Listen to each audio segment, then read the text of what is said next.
One of the biggest problems we face as solo entrepreneurs is getting everything done. And for many of our readers and followers, they are desperate to get into the lifestyle we've just been talking about, and which you found enjoyable, decluttering small home, but they still have to survive financially. So many of them go from the corporate world, as you've done, to being freelancers or artists or whatever.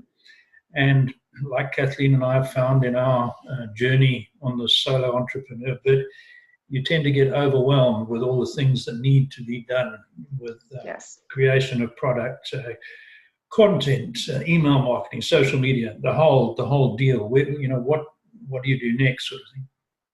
So from your experience of working with all these different types of businesses, what would your advice to solo entrepreneurs be as they start making some money and they need to move to the next level? What would be one of the first things they should look at outsourcing to someone like yourself or another professional? What would you recommend? Well, as an entrepreneur, and if you run your own business, you're really wearing many hats all the time. And the worst thing is when you're running in circles and losing time on things that maybe wouldn't be taking that long if you outsourced. But a really good place to start is to ask yourself, what is it that I really hate doing?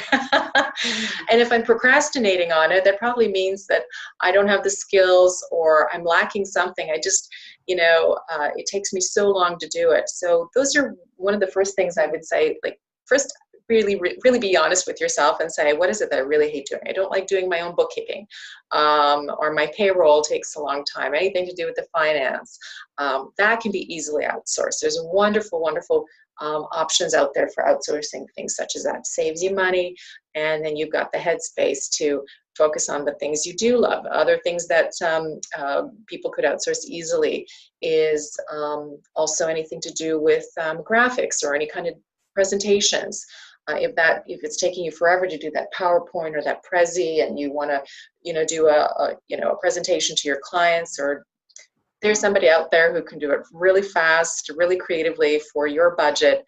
There are platforms out there such as Upwork that you can put a project out. You've got your budget, you know how much you want to spend on that, and if it's a one-time project, you can easily get it done and find someone to take care of that. Email marketing is another way, or any kind of marketing services, social media, and so forth.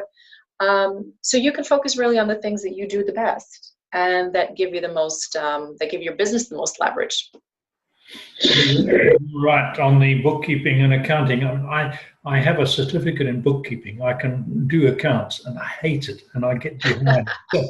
On my one business I'm involved in, I just said I can't do this, and I willingly pay an accountant a few $100 a year to take it off my hands. So you're right on that one. Now, but unfortunately, it's a problem we tend to fall into when we start. We try and do everything, and we say we can't afford to do it. And very often, once we do as you've said, we get a lot more productive, and away we go.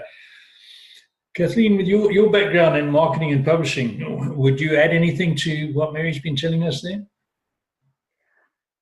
What's interesting is that many of the tasks that Mary was talking about, just the bookkeeping, the email marketing, the social media, a lot of these now are outsourced to people that work remotely. They're not working in an office space, working the 9-to-5 job. So again, this is a great tie-in with the lifestyle that Mary has embarked on and the tiny home movement. It's people wanting to get away from that lifestyle, away from the 9-to-5, working from home, finding something to do that earns them a good living. And all of these are a great way of doing that. Yeah, absolutely. They very much are. And this is how entrepreneurs and professionals and people, creative people, can help one another as well, by somebody's strengths is somebody else's weakness. And it's worth looking at, most definitely.